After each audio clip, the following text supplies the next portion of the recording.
देख रहे हैं न्यूज 360 हिंदी और आज हमारे साथ बातचीत करने के लिए समाज सेवी गोल्डन शाही मुखातिब हो रहे हैं। गोल्डन शाही से अब हम जानेंगे कि वैश्विक महामारी कोरोना वायरस का संकट है और चारों तरफ बाढ़ का आलम है।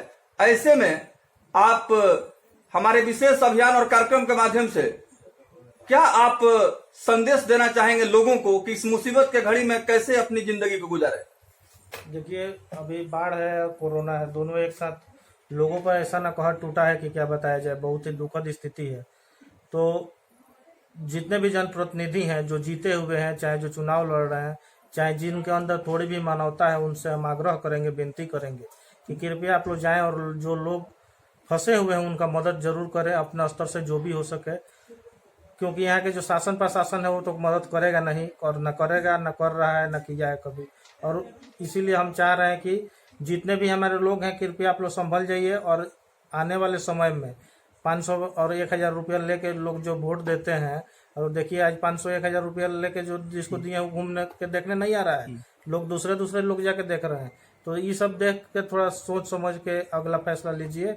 चुनाव भी सर पे है, जो जिस तरह से जो किया है उसको उस तरह से सजा दिया जाए। बाढ़ प्रभावित इलाके का दौरा आपने किया जी, और बहुत सारे बाढ़ पीड़ितों से आपकी मुलाकात हुई है। बाढ़ का संकट को देखते हुए सरकार के तरफ से जो इंतजाम किए गए हैं उससे आप संतुष्ट नहीं हैं? बिल्कुल नहीं है संतुष्ट। कहाँ सरकारी कोई मदद पहुंच ही नहीं पा रहा है। सरकारी मदद यहाँ पर हम जहाँ पर नाव की जरूरत है वहाँ नाव पहुंच नहीं रहा है, जहाँ फूड पैकेजिंग का होना चाहिए वो नहीं पहुंच रहा है, कम्युनिटी किचन होना चाहिए वो भी नहीं हो पा रहा है। तो सरकारी कोई भी मदद अभी फिलहाल हमारे नज़र में 10 दिन से हम घूम रहे हैं, कहीं भी कुछ हमको देखने को नहीं मिला है। अधिकारियों का किस तरह का प्रतिक्रिया है? अधिकारी लोग को फोन लगाया जा रहा है, किसी का फोन नहीं लग रहा है, चाहे सीओ साहब हो, चाहे वीडियो साहब हो, चाहे स्थानीय प्रशासन हो, थाना हो, किसी का भी फोन नहीं लगा है। कोई रिस्पॉन्स उधर से पॉजिटिव नहीं है। चलते चलते आपसे जानना चाहेंगे कि बहुत सारे भावी प्रत्याशी जो विधानसभा से भाग आजमाना चाहते हैं, उनका एक तरह से कहा जाए कि केंद्र बिंदु बाढ़ प्रभावित क्षेत्र बन चुका है और वहां वो समय दे रहे हैं। आपको क्या लगता है कि एक पॉलिटिकल व्यू से, एक राजनीतिक उद्देश्य से भी लोग अपना काम कर रहे हैं, लेकिन आपके द्वारा जो कार्य हुआ है बाढ़ प्रभावित क्षेत्रों में, आपने कभी इसका राजनीतिकरण आपने नहीं किया, ऐसा क्यों? देखिए, हमको ऐसे भी हम पहले भी बता चुके हैं कि हमको अभी कोई चुनाव नहीं लड़ना है। हम एक समाज सेवा कर रहे हैं, सामाजिक कार्य कर रहे हैं, जो लोग फंसे हुए हैं उनका मदद कर रहे हैं। और बहुत सारे लोग, आपने सही कहा कि इसमें को अपने राजनीतिक रोटी सेकने पर लगे हुए हैं। बहुत सारे कैंडिडेट जो है वो बाढ़ में ही अपने ही क्षेत्र में रह रहे हैं। हम कहाँ से चुनाव लड़ेंगे आप बताइए? हम गोरिया कोठी में भी हम गए हैं, हम महाराजगंज में भी गए हैं, हम बरौली में जाने वाले हैं, हम देवापुर भी पहुंचने वाले हैं। तो हम कहाँ से चुनाव लड़ सकते हैं? कहीं एक ही जगह से चुनाव लड़ेंगे ना। इसलिए हमारा इसको कोई राजनीतिक केंद्र नहीं है। राजनीतिकरण हम इसका नहीं करना चाहते हैं। इसको राजनीति से हटकर देखना चाहिए, क्योंकि लोग जो फंसे हुए हैं उनका मदद होना चाहिए, न कि वहाँ पर राजनीति होना चाहिए। एक मानवता की भावना आपने अपनाया। जी बिल्कुल, मानवता ही हमारे अंदर है, जिसका चलते हम ये काम कर रहे हैं। और जिसके अंदर मानवता नहीं है वो तो देखने भी नहीं जा रहा है। आप देखिए ना कि विधायक जी लोग का हालत क्या हो रहा है। 2 दिन अभी कल हम देखे कि मुद्रिका प्रसाद को तरैया में लोग घेर लिया, परसों देखे कि महाराजगंज विधायक को सागर सुल्तानपुर में लोग घेर लिया, सांसद जी को गोपालपुर में घेर लिया गया। तो जनता भी अब जागरूक हो रही है। आप अगर समय पर नहीं पहुंचिएगा, 5 साल पर आप निकलिएगा भादों के बैंक की तरह, तो जनता आपको छोड़ने वाली नहीं है। जनता आपको पकड़ेगी, आपसे पूछेगी, आपसे मांग करेगी और आपको जवाब देना पड़ेगा, काहे कि आपको जनता उसी लिए भेजी है।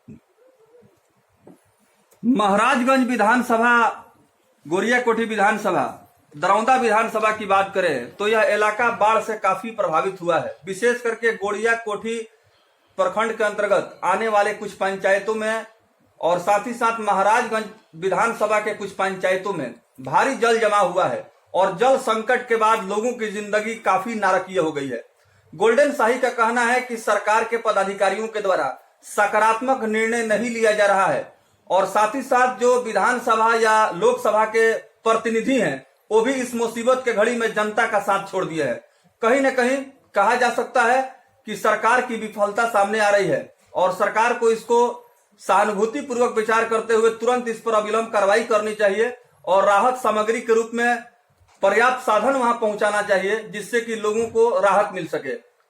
अंतिम सवाल हम गोल्डन शाही से करेंगे और इस विषय पर चूंकि भारतीय जनजन पार्टी की स्थापना भी की गई है और बिहार प्रदेश में तीसरा विकल्प के रूप में देखा जा रहा है। इसकी तैयारी कैसे चल रही है और स्थापना का मुख्य उद्देश्य क्या है, इसके विषय में जरा बताएं। देखिए, लोग भाजपा, कांग्रेस और जदयू, राजद को वोट देकर थक गए थे।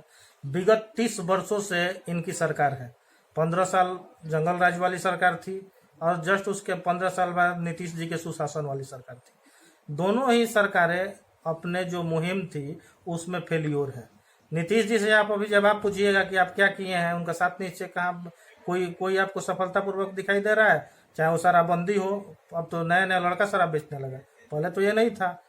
पहले आपने भट्टी खुलवाया गांव गांव, बाजार बाजार, उसके बाद आपने बंद कराया, उसके बाद नए जो लड़के हैं वो दारू बेचने लगे, शराब बेचने लगे, तो अब उसमें भी फेलियर है। उनसे जब आप सवाल कीजिएगा कि आप क्या किए हैं, तो वो कहते हैं कि पिछला 15 साल में क्या हुआ है।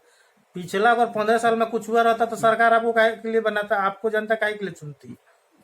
तो आपको जवाब देना पड़ेगा ना। तो इसलिए 15 साल इनका और 15 साल उनका, 30 साल में ये लोग बिहार को बर्बाद करके रख दिया है, जिससे कि जनता उब गई थी और तीसरा कोई विकल्प था नहीं। वोट लोग किसको देगा?